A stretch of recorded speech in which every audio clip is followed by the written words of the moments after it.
Ndongera ndabashuje mwese abanywanyi b'ibiganiro byacu abatwumviriza muherereye hirya no hino ku isi ndabahaye ikaze mwese. Ndabahaye ikaze abatwumviriza gatanu kuri gatanu nga kuri no mbonesha kure yacu ari nayo yanyu ya Burundi News TV imbonesha kure imwe rudende ibandanya kubashikiriza amakuru akomeye cyane, amakuru yihuta agezweho aravugwa mu bigendanye n'umutekano, politike, diplomasi ndetse n'ibindi bigiye bitandukanye. Turi kuri wa mbere ku igenekerezo ya 21 gitugutu 2024 ndabahaye ikaze mwese aho tugiye kurabira hamwe rero idonido ry'amakuru akomeye cyane akomeje kugenda aravugwa habanga mu gihugu cacu ciza c'u Burundi mu karere k'ibiyaga binini ndetse no hirya no hino ku isi. Dore ingingo nkuru rero tugiye kugarukaho muri kino kiganiro cyacu cy'uno mwanya. Amakuru akomeza kugenda aradushikira canke aradusumira nga muri kino gihugu cacu c'u Burundi, biravuga ko igisoda c'u Burundi kigiye kurungika abandi basoda benshi bagiye batandukanye nga mu gihugu ca Somalia mu nyuma y'uruzinduko umukuru w'igihugu ca Somalia ku munsi w'ejo by'umwariko yagiriye nga mu gihugu c'u Burundi akaza kwakirwa na mugenzi wiwe by'umwariko Evariste Ndayishimiye ako yaramwakiriye ku kibuga mpuzamahanga k'indege cya Bujumbura kitiriwe Melchior Ndadaye. Abakuru b'ibihugu rero mu nyuma yo kuramukanya baragiranye ibiganiro mu muhezo by'umwariko aho bari kumwe n'izindi ndongozi nkuru ku mpande zombi z'ivyo bihugu, ndetse akaba ari ibiganiro vyabereye ku cirimba c'umukuru w'igihugu gihererenga mu gisagara ca Bujumbura kuri ntare hawuzi mu mutekano wari wacunzwe ukajijwe mu nyuma y'iko ibibazo by'umutekano bikomeje kugenda vyibasira ivyo bihugu, ariko cane cane iki gihugu cya Somalia. Igihugu c'u Burundi nacyo kirafise ubwoba cyuko gishaka kuzogabwa ibitero bikomakomeye cyane mu nyuma y'iko gikomeje kurungika abasoda mu gihugu ca Somalia mu rwego kugira ngo bashe kugwanya uwo muhari wa Al-Shabaab urasanzwe uragaye ibitero muri ivyo bice. Kumvo z'amakuru yacu ariko araturuka nga mu gihugu ngaha by'umwariko imbere mu gihugu c'u Burundi nyene aremeza ko Uburundi bushobora gutangura kurungika izindi batayo nga muri kino gihugu ca Somalia mu nyuma yo kubisabwa na mugenzi we nyene wa Somalia nkuko bikomeza kugenda bigaragara.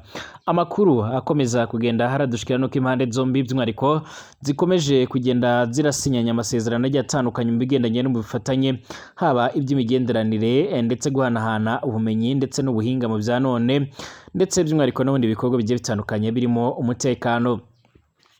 Ni mu gihe by'umwariko hari amakuru akomeje kugenda aravuga ko Evariste Ndayishimiye yagiye kuramutswa by'umwariko inshingano zo kurongora umuryango wa Komisa by'umwariko mu kiringo c'umwaka umwe nkuko amakuru akomeza kugenda aradushikira canke aradusumira. Ni mu nama itegerejwe nga muri kino gihugu cacu c'u Burundi by'umwariko akaba ari inama izoba muri kuno kwezi kwa 10 nkuko amakuru akomeza kugenda aradushikira canke nkuko amakuru akomeza kugenda aradusumira. Amakuru yihuta kandi akomeza kugenda aradushikira canke amakuru akomeza kugenda aratugira muri no mwanya by'umwariko mu nyuma y'uko umuhari wa MTC rero umaze ku munsi w'ejo warivuganye abasoda benshi biganjemo aba Barundi, ndetse bikaba bivuga ko abasoda bamwe na bamwe ndetse n'intwazangabo zishobora kuza gushingurwa nga mu gihugu c'u Burundi by'umwariko nkuko amakuru akomeza kugenda aradushikira. Ibi byaje gutuma uyu muhari wa MTC rero ukomereza no mu bindi bice bigiye bitandukanye nkuko amakuru akomeza kugenda aradushikira.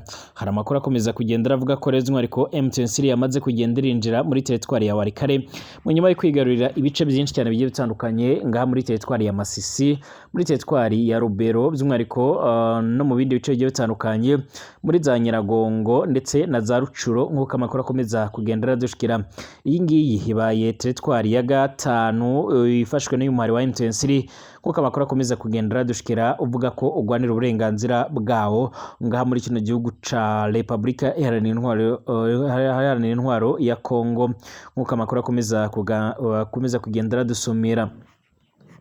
Tukinga muri Kongo umupolisi mukuru rero by'umwariko yaje kugendera sa President Tshisekedi yuko yamuhereza urusha rero akinjira mu ngwano ziriko ziraba by'umwariko akaba yerekanye yuko rero afise umuhate ndetse n'intumbero zo kugwanya uyu muhari wa MTN nkuko amakuru akomeza kugenda aradushikira.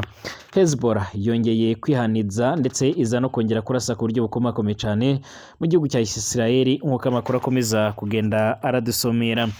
Ndabahaye ikaze rero mwese abatwumviriza muherere mu bice bigiye bitandukanye, mwese turabaramukije tunabifuriza kumererwa neza cane. Niba ari ubwa mbere ushitse ngaha vyonda kwanditse sabone kugira ngo uce uraronka amakuru n'ibiganiro vyacu bane natwe 5 kuri 5, ndetse amakuru n'ibiganiro vyacu nabisangize ku nshuti zawe. Nimba by'umwariko utwumviriza uri ngaha mu gihugu cacu ciza c'u Burundi, turaguhaye ikaze. Niba twumviriza uri mu bindi bice bigiye bitandukanye, twizere yuko uri amahoro kandi ukomeje kugenda uramererwa neza cane.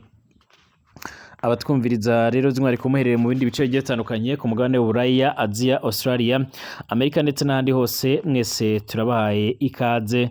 Nimba ari ubwa mbere ushitse ngaha vyonda kwanditse sabone kugira ngo uce uraronka amakuru n'ibiganiro vyacu ubane natwe 5 kuri 5. Tuyatangurire mu gihugu cacu ciza c'u Burundi. Uburundi bwamaze kugenda buremeza neza yuko rero by'umwariko bushobora bukongera umubare w'abasoda basanzwe barabarizwa mu bice bigiye bitandukanye by'umwariko ngaha mu gihugu ca Somalia nk'uko bikomeza kugenda biragaragara. Uburundi burafise abasoda benshi mu gihugu cya Somalia by'umwariko mu nyuma y'uko bwabarungitsemo bwabarungitse rero mu bikorwa bigendanye no kugarukana amahoro n'umutekano, ndetse by'umwariko Uburundi buramaze igihe burasana by'umwariko n'abasoda b'umuhari wa Al-Shabaab usanzwe uragaye ibitero ngaha mu gihugu ca Somalia. Uyu muhari wa Al-Shabaab warigeze kwigarurira by'umwariko umugwa mukuru wa Somalia uzwi nka Mogadisho, ndetse by'umwariko Uburundi bwaragize uruhara rukomakomeye cane mu gusubiza inyuma uyu muhari nk'uko amakuru akomeza kugenda aradushikira. Nk'uko vyama biratangazwa cyange nk'uko vyama biradushikira, hari abatarya umunwa mu kugaragaza ndetse no kwerekana neza yuko Uburundi nubwo bwo hatakarije abasoda benshi cyane bagiye batandukanye, ariko kandi bitewe n'inyungu buca buravana muri ubwo butumwa nyine bashobora kongera kurungikayo abandi basoda. Ibi biriko biravugwa rero by'umwariko mu gihe umukuru w'icyo gihugu ca Somalia ari ngaha mu gihugu cacu c'u Burundi, nk'uko amakuru akomeza kugenda haradushikira. Nk'uko twabandanyaga kugenda turabishikiriza ku munsi w'ejo rero nibwo umukuru w'igihugu ca Somalia yashitse ngaha ku kibuga mpuzamahanga k'indege cya Bujumbura cyitiriwe Melchior Ndadaye, ndetse aza no kugenda by'umwariko aragirana ibiganiro by'umwariko na Evariste Ndayishimiye nk'uko amakuru akomeza kugenda aradushikira.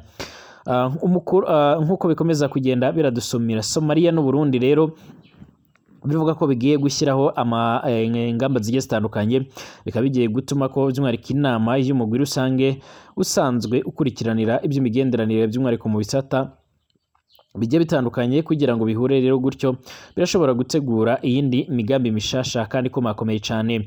Mu nyuma y'uko abategetsi bombi rero baganiriye baremeje by'umwariko gushyira umukono ku masezerano ndetse no gukomeza yari ahari agendanye by'umwariko no gukora ibikorwa bigiye bitandukanye cyane cyane by'umwariko gufashanya mu bigendanye n'umutekano. Iyo migambi ikaba rero ari iyifise intumbero yo gutsimbataza imigenderanire mu bisata by'uburimyi, amagara rero y'abantu, guhanahana ubuhinga ndetse n'ubumenyi, inyubako, amahoro ndetse n'umutekano mu bindi bisata bigiye bitandukanye. Uburundi burafise ibatayo nyinshi cyane zigiye zitandukanye ngaha muri kino gihugu ca Somalia, aho by'umwariko banakorerayo ibikorwa bigiye bitandukanye. Ibi byose by'umwariko ni bimwe mu by'abayobozi by'umwariko baganiriye mu mubonano nyine wari hagati y'abakuru b'ibihugu n'indongozi zigiye zitandukanye zo muri ibyo bihugu byombi ku igenekerezo ya 20 Gitugutu 2024. Mu itangazo rimaze gushikwa ahabona none by'umwariko inyuma yo mubonano wabaye ku munsi w'ejo mu mwihorero umukuru w'igihugu ca Somalia Sheikh Hassan Mahamadou by'umwariko yakeje igihugu c'u Burundi n'umukuru w'igihugu Evariste Ndayishimiye ku ruhara rero rw'intwaro mihoto z'u Burundi mu kugarukana amahoro n'umutekano muri icyo gihugu ca Somalia, ndetse by'umwariko no kugarukana amahoro muri Repubulika Iharanira Intwaro Rusange ya Congo ndetse no muri Repubulika ya Centrafrica nk'uko amakuru akomeza kugenda aradushikira. Uburundi bwararungitse abasoda batari bakeya rero by'umwariko muri ibyo bihugu mvuze, ariko by'umwariko iki gihugu ca Somalia by'umwariko kirakomeje kugenda kiragorwa n'amahoro n'umutekano. Icyakora by'umwariko mu nyuma y'uko rero uyu muhari ukomeje kugenda urageragezwa kuba wogwanwa cyangwa se uri kuratsindwa, by'umwariko nubwo hakiri urugamba rukomakomeye cyane, uyu mutegetsi yavuze ko agikeneye izindi mbaraga zigiye zitandukanye. Uyu mutegetsi cyangwa igihugu ca Somalia cyaramaze kugenda kirinjizwa mu muryango wa Afrika y'Iburasirazuba, East African Community, ubarizwamo ibindi bihugu bigiye bitandukanye birimo nk'u Rwanda, Uganda ndetse n'u Burundi, ndetse na Congo, Tanzania, Kenya ndetse n'iki gihugu cacu ciza c'u Burundi na Sudani y'Epfo nk'uko amakuru akomeza kugenda aradushikira. birateganyijwe ko rero abasoda bashobora kuzotangura kurungikwa nk'uko bikomeza kugenda biranugwanugwa, ariko kandi cyabarondera andi makuru akomakomeye cyane agendanye n'iyo ngingo. Mu nyuma y'uko ku munsi w'ejo harabaye imirwano ikomakomeye cyane ndetse imirwano ikaze yaje kugenda irahindura ibintu ngaha ku butaka bwa Repubulika Iharanira Intwaro Rusange ya Kongo. Imirwano yaje kugenda iratuma impande zombi by'umwihariko zongera gutakaza umubare munini w'abasoda nk'uko amakuru akomeza kugenda aradushikira canke nk'uko amakuru akomeza kugenda aradusumira. Ibikomeje kugenda biratangazwa canke ibikomeza kugenda biradushikira muri uno mwanya nuko mu nyuma yo kwivugana abasoda bagiye batandukanye, haba ku basoda ba Kongo, abazarindo, aba FDL ndetse cane cane n'ingabo z'u Burundi, by'umwihariko bivuga ko ngaha muri kino gihugu c'u Burundi by'umwihariko hashobora kuza gutangura ibikorwa byo gushingura intwazangabo mu cyubahiro ngaha mu gihugu c'u Burundi, zimwe rero zagize uruhare rukomakomeye cyane mu kukana amahoro n'umutekano ku butaka bwa Kongo. Nubwo bihagaze gutya kandi by'umwihariko abakurikiranira hafi ibikomeza kugenda biribonekeza, baravuga ko abasoda benshi ku ruhande rw'u Burundi baba barongeye gutakariza ubuzima by'umwihariko mu ngwano zimaze iminsi ziribonekeza ngaha ku butaka bwa Kongo. Abarundi ni bamwe rero mu bantu bashizwa imbere ku mirongo y'imbere ku rugamba, kimweho rero n'abazarendo nk'uko amakuru akomeza kugenda aradushikira. Bigakubitiraho rero by'umwihariko abasoda bagiye batandukanye biganjemo abo muri FARDC basanzwe bararangwa n'ubwoba ndetse no kutagira ubunyamwuga, bigatuma bahunga urugamba mbere, bigatuma abarundi ndetse n'abandi basoda basanzwe bafatanyije by'umwihariko bariko baratikirira by'umwihariko muri iyo ngwano nk'uko amakuru akomeza kugenda aradushikira canke amakuru akomeza kugenda aradusumira. Amakuru yihuta rero akomeza kugenda aratushikira canke aratugira muri uno mwanya aratwerekana neza yuko by'umwihariko mu nyuma y'izo ngwano byaje kurangira umuhari wa M23 nyine ukomeje gutana intsinzi, by'umwihariko mu nyuma yo kwivugana abatari bakeya akaba warinjiye muri teritwari ya Walikale. Uyu muhari wa M23 rero ku cyumweru warigaruriye ku nshuro ya mbere rero uduce two muri teritwari ya Walikale, nk'uko rero amakuru atangwa n'inzego z'umuyobozi muri teritwari aca arabyemeza. Uyu muhari amakuru aravuga ko rero umwihariko waraye wigarurire uduce twa Kishari ndetse na Karembe, ndetse kw'ingabo zabo zari mu birometero bibarirwa mu 8 hafi n'akandi gace rero Karonge nako gaherereye muri teritwari ya Walikale.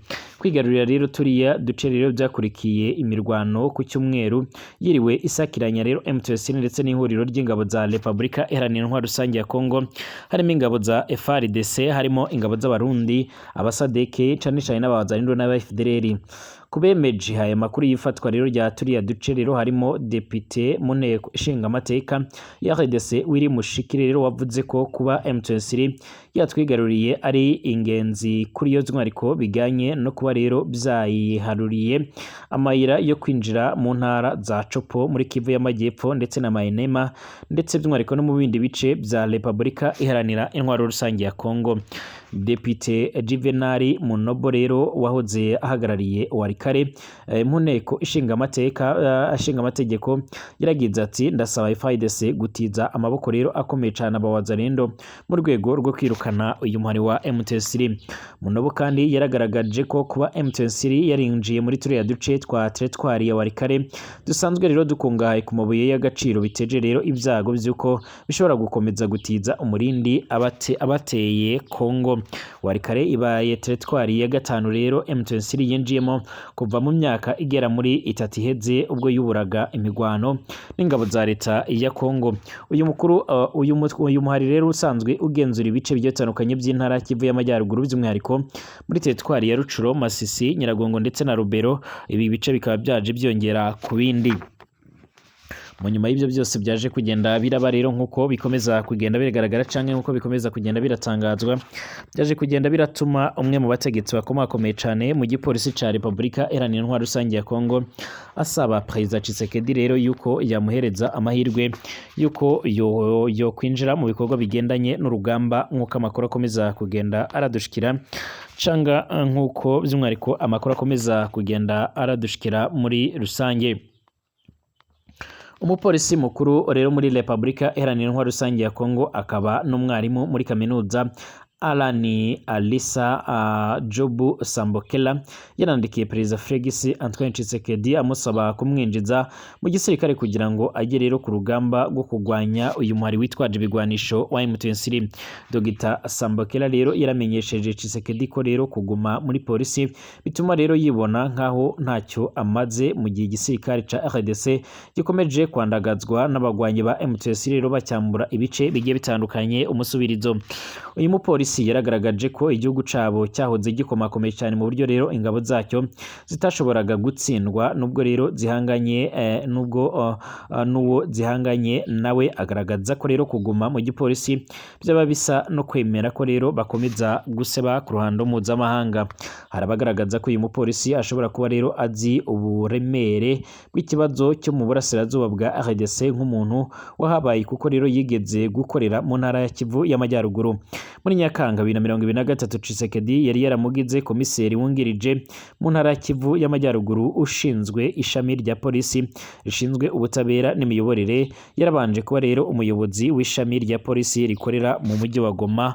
Nk'uko amakuru akomeza kugenda aradushikira, ntiharamenyekana cyangwa se by'umwihariko ngo hemezwe niba Perezida Tshisekedi ashobora by'umwihariko kuza kumwemerera kuba yo kwinjira muri ivyo bikorwa, nk'uko amakuru akomeza kugenda aradushikira cyangwa akomeza kugenda aradusomera. Icyakora ngaha muri Kongo intambara zo zirakomeye ndetse zirakomeje no kugenda zifatira intera. Abatari bakeya bakaba bakomeza kugenda baragaragaza ndetse barenekana neza yuko batewe impungenge n'ingwano zikomeje kugenda ziragaragara canke n'ingwano zikomeje kugenda ziribonekeza.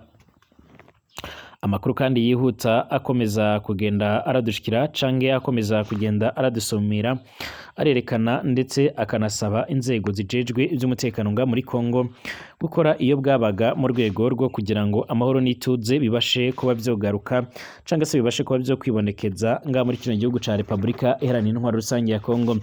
Twerekeze mu burasirazuba bwo hagati nk'uko amakuru akomeza kugenda aradushikira.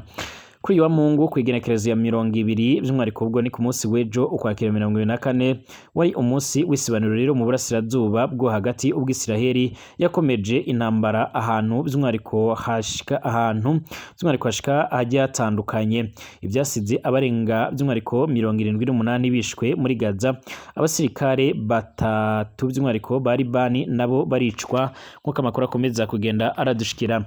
BBC gahuza kadomo kome yaranditse ko inzego ubuzima muri Gaza zemeje ko abantu bashika kuri 87 abarimo rero n'abana aribo bahitanywe n'igitero Israeli yagabye mu mujyi wa Beirut nk'uko mu mujyi wa Beita Lahia. Icyo gitero kandi by'umwihariko cyarakomerekeje abandi bantu bashika kuri 40. Mu nyuma y'icyo gitero by'umwihariko Israeli yatangaje ko cyagabwe gusa ku bagwanyi b'umuhari wa Hamas ndetse ishinza Gaza gutangaza imibare y'abapfuye irimo amakabya nkuru. Loni yahise itanga umuburo z'umwihariko muri Gaza ndetse inasaba ko intambara ihagarara. Umuhuzabikorwa wihariye wa Loni ku biganiro by'amahoro mu burasirazuba bwa hagati Etola Wenesland yaravuze ko muri Gaza nta hantu na hamwe by'umwihariko hatekanye kandi ko abasivile bakomeje kwibasirwa ndetse no kujya mu kaga. Uyu muyobozi yaravuze ko ibizabaye muri Gaza byakoranywe by'umwihariko ubukana bukabije by'umwihariko ndetse asaba ko habaho ubwumvikane buhagarika intambara ndetse n'ibikorwa by'ubutabazi bigakorwa mu buryo bwa vuba kandi bwihuse. Kurundi ruhande ariko umuhari wa Hezbollah winyujije ku rubuga rwa Telegram kuri iki cyumweru wavuze ko by'umwihariko warashe ku birindiro by'ingabo za Israeli mu gace ka Rosh Pina kari mu majyaruguru y'icyo gihugu nk'uko amakuru akomeza kugendera dusumira.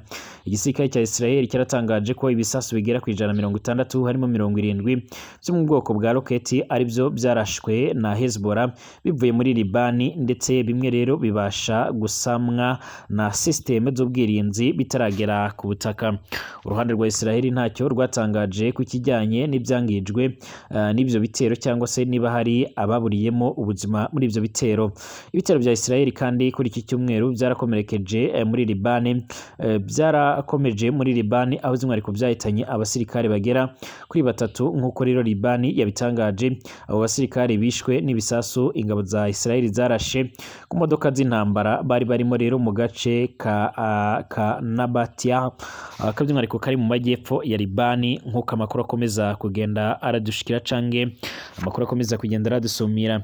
Iyi ntambara irakomeje gufata indi ntera ndetse by'umwihariko abatari bakeya bakaba bakomeje kugenda barahunga. Ni mu gihe ibihugu bimwe na bimwe bigiye bitandukanye bikomeje kugenda birasaba by'umwihariko abanyagihugu bavyo guhagarika ingendo zerekeza muri Libani ndetse n'ibindi bihugu bigiye bitandukanye biriko birabiramo iyi ntambara. Hezbollah irakomeje nayo kwirwanaho mu buryo bwose bushoboka, ikomeje kugenda igaragaza ndetse yerekana neza yuko by'umwihariko idatewe impungenge no gukomeza guhangana na Israeli. Amakuru akomeza kugenda aradushikira cange akomeza kugenda aradusumira arerekana ndetse akanagaragaza neza yuko by'umwihariko inzego zijejwe umutekano by'umwihariko zikomeje kugenda zirakora iyo bwabaga ndetse bakaba bariko barifashisha drone zitagira abaderevu by'umwihariko mu bikorwa bigiye bitandukanye nk'uko amakuru akomeza kugenda aradushikira cange nk'uko amakuru akomeza kugenda aradusumira. Bakaba bakomeje kugenda by'umwihariko barakora ibishoboka byose mu rwego rwo kugira ngo babashe kurabira hamwe uburyo by'umwihariko bashobora kuba bogarukana amahoro. Indege zitabagira abaderevu by'umwihariko za Libani nizo zikomeje kugenda by'umwihariko ziturutse muri Libani kuri Hezbollah zirekeza mu gihugu cya Israeli. Israeli irahangayikishijwe n'uburyo rero izo ndege ziriko zirinjira mu kirere cyayo kandi systeme z'ubwirinzi ntizibashe kuba zotahura iryo bara ririko rirakorwa mu gihe Israeli isanzwe ifise ubwirinzi bukomakomeye cyane. Hari zimwe rero twabagejeje ku munsi w'ejo zarabashije kugerageza kwinjira ku rugo rw'umushikiranganje wa mbere wa Israeli bwana Benjamin Netanyahu ndetse by'umwihariko bakaba baratangaje neza yuko by'umwihariko atacyo zangije, ariko kandi bikaba binavuga ko bwana Benjamin Netanyahu atarari muri urwo rugo rwiwe by'umwihariko we n'umutambukanyi wiwe, ariko akaba yaravuze yuko by'umwihariko ibyo bitero bikomeje kugenda biragerageza kumuhitana by'umwihariko bidateze na rimwe kuzohagarika cyangwa se kuzamuvana ku izima ku ntego ndetse n'ibikorwa yihaye bigendanye no kugarukana amahoro, aho yavuze ko umuntu ari we wese yifuriza ikibi by'umwihariko Israeli atazaca aragira amahoro nk'uko amakuru akomeza kugenda aradushikira cange nk'uko amakuru akomeza kugenda aradusumira. Abatari bakeya rero barakomeza kugenda baraburira ubuzima muri izi ngwano nk'uko bikomeza kugenda biradushikira cange nk'uko bikomeza kugenda biratugeraho, ariko kandi by'umwihariko ibihugu bigiye bitandukanye bikaba bikomeza kugenda byerekana ndetse biranasaba inzego zijejwe umutekano by'umwihariko yuko hogarukanwa amahoro n'ituze. Iyi ngwano by'umwihariko ikomeje kugenda iribonekeza nga mu burasirazuba bwa hagati by'umwihariko benshi bariko baremeza neza ko ishobora kuzobyara ingwano ya gatatu y'isi yose mu nyuma y'iko ibihugu bimwe na bimwe by'umwihariko bikomeza kugenda biragaragaza ko bishyigikiye buri gihugu ku ruhande rwacyo bitewe n'umubano bisanzwe birafitanye. Ibi byose biratera impungenge n'umutima uhagaze by'umwihariko yuko hashobora kuzozamuka ibibazo bikomakomeye cyane by'umwihariko ndetse bikaba bishobora no kuzateza akaga ku buzima bw'isi nk'uko byama biradushikira canga nk'uko bikomeza kugenda biratangazwa. Abatari bakeya rero by'umwihariko barakomeza kugenda barasaba Israeli gucisha make, ariko kandi bakanasaba Hezbollah ndetse na Hamas gutuza. Icyakora umushikiranganje wa mbere wa Israeli bwana Benjamin Netanyahu ntajya umunwa mu kugaragaza ndetse no kwerekana neza yuko by'umwihariko adashobora kuzatuza canga se gushyira umutima hamwe mu gihe atarasoza guhangana no guca intege iyo mihari. Ndabashimiye mwese abanywanyi b'ibiganiro byacu batwumviriza mu bice bigiye bitandukanye dusubira mu masaha ari imbere.